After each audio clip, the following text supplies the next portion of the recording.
ಅವತ್ತು ಆ ACP ಬಂದು ನಮ್ಗೆ ಚೆನ್ನಾಗಿ ಹೊಡೆದಾಗ ನಾನು ಅವ್ರಿಗೆ ಚಾಲೆಂಜ್ ಮಾಡ್ದೆ. ನಾನು ಇವತ್ತು ಯಾವ ಜೈಲಲ್ಲಿ ನಿಂತಿದ್ದೇನೋ ಅದೇ ಜೈಲಲ್ಲಿ ಬಂದು ನೀವು ನಿಲ್ತೀರ. ಅವತ್ತೇ ಆಯ್ತು ಭಗವಂತನ ಅವತಾರ.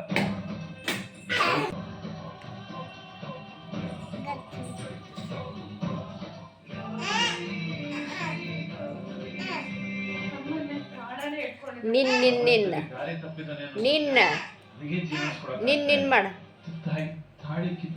ನಿನ್ನ ಹೆಂಗ್ ಮಾಡುದು ಆಶೀರ್ವಾದ ಮಾಡೋಕೆ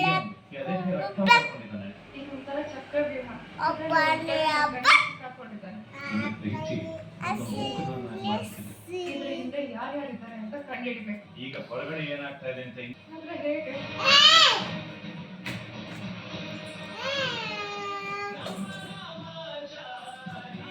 ಕಾಲಿಟ್ಟು ನೋಡೋನು.